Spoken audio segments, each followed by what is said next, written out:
नमस्कार दोस्तों, मेरा नाम है शिवम। स्वागत है मेरे YouTube चैनल में। दोस्तों, आज हम बात करते हैं कि छात्रों के बारे में। हर दिन 36 छात्र आत्महत्या कर रहे हैं। हर दिन 36 छात्र आत्महत्या कर रहे हैं और NCRB की रिपोर्ट ये बताती है कि 2022 में 13,000 से ज़्यादा छात्रों ने आत्महत्या की। क्यों छात्रों ने आत्महत्या की, जानते हैं इस वीडियो में। और आप अगर वीडियो पे नए हैं तो प्लीज़ इसको लाइक, सब्सक्राइब और कमेंट करके ज़रूर जाएं। ये वीडियो आपके लिए है। हम बात करते हैं कि 36 सपने, 36 घरों की खुशियाँ सिर्फ इसलिए बुझ जाती हैं क्योंकि किताबों और प्रेशर ने उनकी नींद छीन ली। हम बच्चों को डॉक्टर, इंजीनियर और अफसर तो बनाना चाहते हैं, लेकिन खुश इंसान नहीं बना पा रहे हैं। खुश इंसान हम नहीं बना पा रहे हैं। हम उनके बारे में नहीं सोच पा रहे हैं कि उन बच्चों को भी नींद चाहिए जो अपनी नींदों को गायब करके दिन रात डॉक्टर, इंजीनियर बनने की होड़ लगाए बैठे हैं। वो बच्चे अक्सर पंखों से झूल जाया करते हैं। कोटा जैसे शहरों में तो ये चीज़ आम रेट हो गई है। जैसे कि बच्चे जब लास्ट अटैम्प्ट होता है, लास्ट चीज़ें होती हैं, क्लियर नहीं हो पा रहा है, उनकी एक्सेप्शंस नहीं हो पाती हैं, माँ बाप एक्सेप्ट लगाए बैठे हुए हैं कि हमारा बच्चा डॉक्टर, इंजीनियर, अफसर बन करके निकलेगा। लेकिन क्या माँ बाप को ये सब चीज़ें समझनी चाहिए?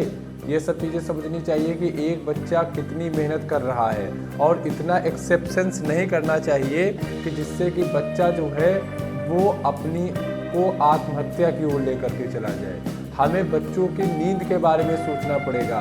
लगातार वो वर्क करते हैं, लगातार पढ़ाई करते हैं, नींद नहीं लेते हैं और लगातार अपनी पढ़ाई में लगे रहते हैं। और अगर बाई चांस वो रिजल्ट निकल करके नहीं आता है तो वही बच्चे अक्सर फंदे से जुड़ जाया करते हैं। क्या हमें बच्चों के दर्द को नहीं समझना चाहिए, या बच्चों की चीज़ों को हमें अपने माइंड में नहीं करना चाहिए?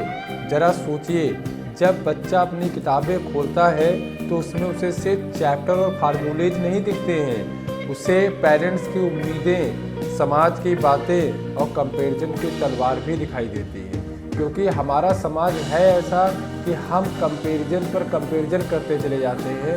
हर एक बच्चे का कंपैरिजन उससे करते हैं कि देखो शर्मा जी का लड़का जो है वो IAS बन गया और तुम क्या कर रहे हो, तुम कुछ नहीं कर पा रहे हो, तुम्हारा क्यों नहीं निकल रहा है, तुम्हारा एग्ज़ाम क्यों नहीं क्रैक हो रहा है। ऐसी बातें हमें बच्चों के सामने नहीं करनी चाहिए, क्योंकि बच्चे हैं, मेहनत सब करते हैं, रिजल्ट सबका आता है। कभी किसी का पहले सिलेक्शन, कभी किसी का बाद में सिलेक्शन होता है, लेकिन पेरेंट्स या कोई भी समाज के दबाव में ऐसी चीज़ें नहीं करना चाहिए जिससे बच्चों की नींद हराम हो जाए, बच्चे नींद ना ले सके। और जब वो नींद ही नहीं लेंगे तो क्या वो एक स्ट्रांग बच्चे बन पाएंगे? ज़रा सोचिएगा। हमारा एजुकेशन सिस्टम हमेशा पूरा मार्क ओरिएंटेड हो चुका है।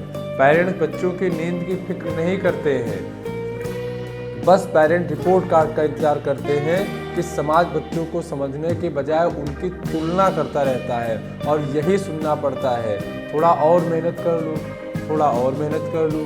ये सब लाइफ का हिस्सा है। उस लाइफ के हिस्से में बच्चों की खुशियाँ कहाँ जा रही हैं? ज़रा सोचना पड़ेगा कि उस लाइफ के हिस्से में, ये तो लाइफ का हिस्सा है, ये तो क्या उनको खेलने का हक नहीं है? क्या उनको 2 जगह 4 जगह बैठ करके हंसी मजाक करने का हक नहीं है? पढ़ाई के बर्डन ने उनको इस तरीके से उस इकोसिस्टम में डाल दिया है कि बच्चे उस चीज़ों से निकल ही नहीं पा रहे हैं। केवल अफसर, इंजीनियर और मेडिकल कॉलेज में डॉक्टर, सब बस केवल यही बनने के होड़ में वो अपने लाइफ को पूरी तरीके से भूल चुके हैं कि लाइफ होती क्या है, हम लाइफ को कैसे जीते हैं, दोस्ती क्या होती है, यारी क्या होती है, हंसी क्या होती है, ठिठोली क्या होती है। ये भी लाइफ का एक पार्ट है। एक मेंटल डॉक्टर तो बन गया, इंजीनियर तो बन गया, अफसर तो बन गया, लेकिन अगर उसको मेंटल लेवल पर चीज़ें झेलने की क्षमता नहीं आई तो वो कैसे अपने समाज को संभालेगा, कैसे अपने घर को संभालेगा? इतना मैच्योर ही नहीं बन पाएगा कि वो बड़ी सी बड़ी चीज़ों को झेल सके। और बच्चे जब बड़े हो जाते हैं तो वही अक्सर आत्महत्या की ओर कदम उठा करके चल देते हैं। तो हमें बच्चों को बिल्कुल मेंटली भी मैच्योर करना पड़ेगा, बिल्कुल मैच्योरली करना पड़ेगा। क्यों? क्योंकि मैच्योर अगर नहीं होंगे तो वो लाइफ में तरह तरह के फेसेस आते हैं। एक स्ट्रगल का फेस आता है, स्ट्रगल करता बच्चा जब आगे बढ़ता है और जब स्ट्रगल करके बच्चा आगे बढ़ करके कुछ चीज़ें अचीव करता है, लाइफ में सक्सेस होता है, तो फिर वो बच्चा फिर लाइफ में एक डायमंड की तरीके से चमक करके आता है। तो वही है, जो घिसेगा वही चमकेगा। तो जो बच्चा घिसता है तो चमकता है, उस पर एक्सेप्शंस की तलवारें नहीं लगाना चाहिए कि नहीं तुम्हारा 1 ही साल में 2 साल में होना चाहिए, उनका लड़का उनका बच्चा फलाना ढिमकाना। ये सब चीज़ों को दूर रख करके बच्चों को भी देखना चाहिए, बच्चों की तरफ देखना चाहिए। हम बात करते हैं कि ये हमारे सिस्टम में काउंसलिंग और मेंटल सपोर्ट लाइफ का एक हिस्सा होना चाहिए, जो कि नहीं है। होना चाहिए लेकिन नहीं है। आज हमारे कॉलेज में, स्कूलों में समझने के लिए, बच्चों को समझने के लिए कोई भी चीज़ है ही नहीं। मेंटल लेवल पर, किस लेवल पर उनको क्या चीज़ चाहिए, किस चीज़ से वो दुखी है, क्या वो ऐसी चीज़ें करेंगे कि जिससे उनको जो है थोड़ा सपोर्ट मिले। ऐसी चीज़ें करने के लिए, बताने के लिए शायद ही हमारे स्कूल कॉलेजों में, प्रबंधन में ऐसी चीज़ें हों। अगर हैं तो आप बताइए, अगर नहीं है तो कमेंट में लिख करके जाइए कि नहीं है। तभी सपने तभी पूरे होंगे जब नींद पूरी होगी। और आने वाले कल में हमें स्ट्रांग इंडिया देखना है, ना कि हमको एक लेजी इंडिया देखना है। स्ट्रांग इंडिया तभी होगा जब बच्चों को पूरी तरीके से समझेंगे, पढ़ाई के बर्डन से उनको उतना नहीं रखेंगे जितना कि हम आजकल एक्सेप्शंस में रखते हुए चले जा रहे हैं। हमें उनकी चीज़ों को समझना पड़ेगा, उनसे बैठ कर के बात करना पड़ेगा, क्या वो चाहते हैं, कैसे वो चीज़ों को आगे लाइफ में बढ़ना चाहते हैं।